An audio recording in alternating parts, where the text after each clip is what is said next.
18h13, c'est l'histoire d'une quenelle, rien à voir avec la célèbre boulette allongée de Lyon. Ce dont on parle ce soir, c'est une sorte de salut, sa signification reste floue, geste anti-système ou antisémite, popularisé par Dieudonné, l'occasion d'enquêter sur l'humoriste, une nouvelle fois devant les tribunaux hier.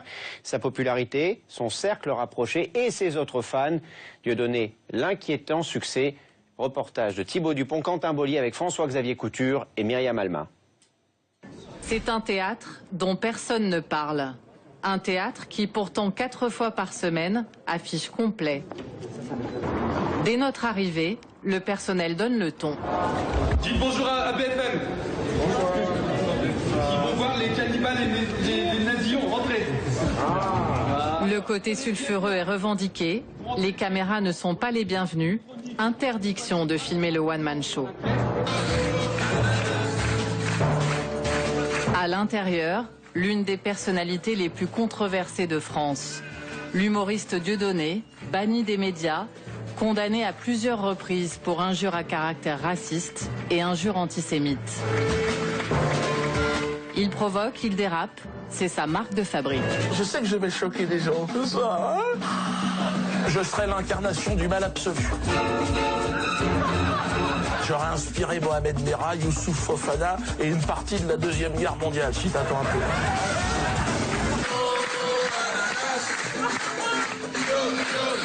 À la fin du spectacle, sur cette chanson, il tourne la Shoah en dérision. Chanson pour laquelle il vient d'être condamné à 8 000 € d'amende.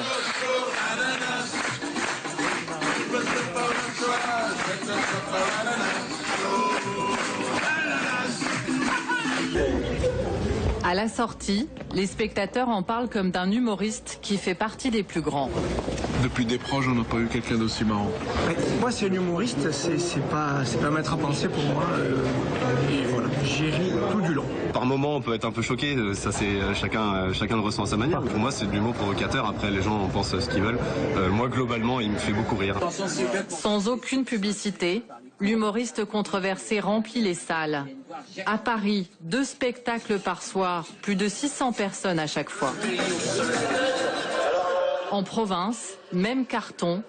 L'an dernier, sa tournée a fait le plein. Perpignan, Toulon, Rennes, plusieurs dizaines de milliers de personnes ont vu son spectacle.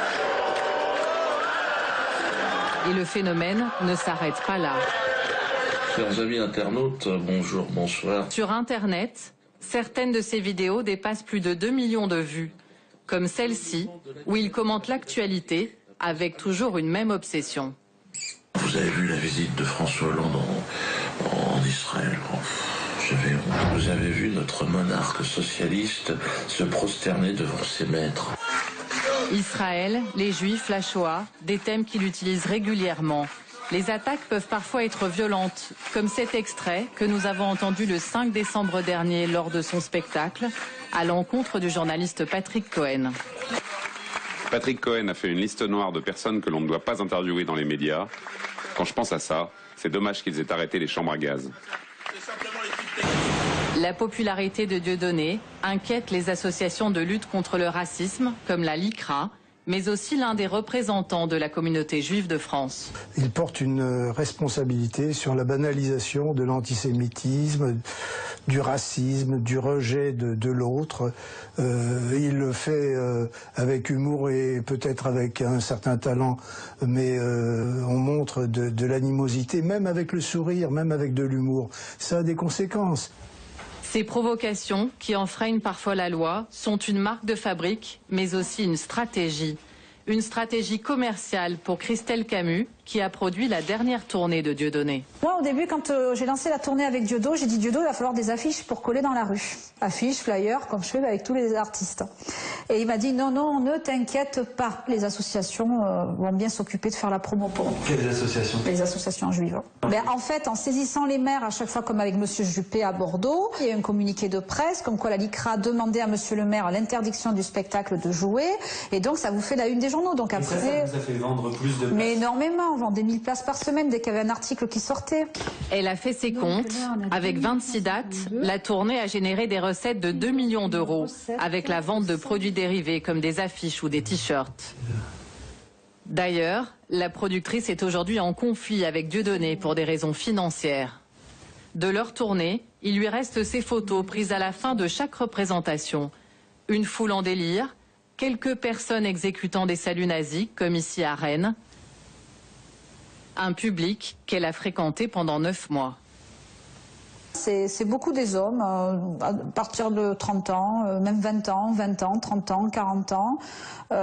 J'ai vu aussi des gens habillés en Hitler, hein, ça c'est sûr, ça m'a plus choqué. Il y a dans les salles de spectacle. Dans les salles de spectacle. Mais il y en a beaucoup dans la salle qui viennent voir Dieudonné parce que c'est un militant, c'est un meneur et tout. Les fans les plus radicaux, il est très difficile de les approcher. Tous ceux que nous avons contactés ont refusé de nous parler. À la sortie du spectacle, une personne disant faire partie du théâtre nous a même filmés. Pourquoi vous nous filmez? Je pense que vous arrivez à filmer facilement les gens et à transformer. Non, mais bah oui, non, nous on demande l'autorisation aux gens, on se présente. Alors vous êtes qui? Pourquoi vous nous suivez comme ça? Un climat de paranoïa, ils se disent anti-système et anti-médias. Mais au-delà de ce noyau dur, il y a des fans beaucoup moins militants, beaucoup plus ordinaires, les plus nombreux. Simon Pierre, 16 ans, a accepté de nous recevoir avec l'accord de ses parents. Cet adolescent a découvert Dieudonné il y a quelques mois. Il regarde chaque nouvelle vidéo. Ce qui lui plaît, c'est son côté contestataire. Le fait que son humour il soit décalé des autres en fait, parce qu'on a l'habitude des humoristes qui font du stand-up sur scène, de l'humour un peu réglé. Et là, bah, on voit une personne qui sort du lot comme ça, hop, et qui chante son humour, de l'humour noir, sur des sujets un peu délicats, sur la religion, sur les personnalités politiques. Il y a tout ce qui vraiment choque les gens en fait. Est-ce que c'est bien vu ou pas d'aimer Dieudonné? Non, c'est mal vu. C'est mal vu. Le plus souvent, c'est mal vu. Parce que quand je dis que j'aime Dieudonné, le premier mot qui arrive, c'est antisémite, c'est choquant, c'est toutes ces choses-là. Et non, presque pas mes amis regardent ce genre de vidéos. Simon Pierre fréquente le lycée, il est en classe de seconde. Que pense sa mère de sa nouvelle passion? Dieudonné, Internet, ce n'est pas vraiment sa génération. Est-ce que vous avez regardé avec votre fils des vidéos de lui? Non. Non. Honnêtement, non. J'en ai vu peut-être une comme ça sur Internet, vite fait. Mais c'est vrai qu'il y a des propos qui choquent, certainement. Vous savez ce que c'est qu'une quenelle? Non, pas spécialement. Vous savez pas ce que c'est? Non, du tout.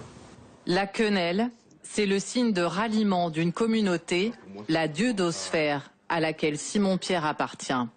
Un signe présenté comme une sorte de bras d'honneur anti-système. Ce geste a envahi les réseaux sociaux depuis quelques mois. Il faut se faire photographier, de préférence avec des personnalités ou devant des institutions symbolisant le pouvoir. La quenelle remporte même un grand succès auprès de certains pompiers, policiers ou militaires. Mais ce geste peut être interprété de manière beaucoup plus inquiétante. L'avocate de la Ligue contre le racisme pointe du doigt certaines photos qui sont loin d'être neutres. C'est devant le mur des Lamentations à Jérusalem. Ça, c'est une personne qui se trouve devant l'école Ozar HaTorah. C'est l'école juive de Toulouse, au sein de laquelle a eu lieu la tuerie perpétrée par Mohamed Merah l'année dernière, Auschwitz. C'est évidemment un geste antisémite, c'est un salut hitlérien à l'envers. C'est pas une surinterprétation de dire ça, c'est l'évidence encore une fois. Et il suffit de voir les lieux devant lesquels ces gestes sont reproduits pour s'en rendre compte. Pour le moment, la LICRA a choisi de ne pas mener d'action en justice contre la publication de ces photos. Dieudonné a lui refusé de répondre à nos demandes d'interview. À défaut, nous nous sommes tournés vers l'un de ses plus fervents soutiens, Alain Soral, idéologue d'extrême droite, lui aussi banni des médias. En 2009, aux Européennes, il s'est présenté sur la même liste antisioniste que Dieudonné. Sur cette affiche, l'humoriste militant utilisait d'ailleurs déjà la quenelle. Alain Soral, le voici. Il nous a donné rendez-vous dans un café et lui aussi a demandé à quelqu'un de nous filmer.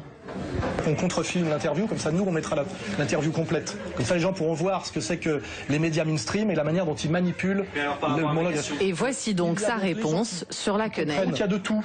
Il y a la quenelle farce et attrape, la quenelle noces et banquets, et puis il y a la quenelle ultra politique qui est la mienne, vous voyez. Alain Soral a choisi de se prendre en photo devant le mémorial de la Shoah à Berlin.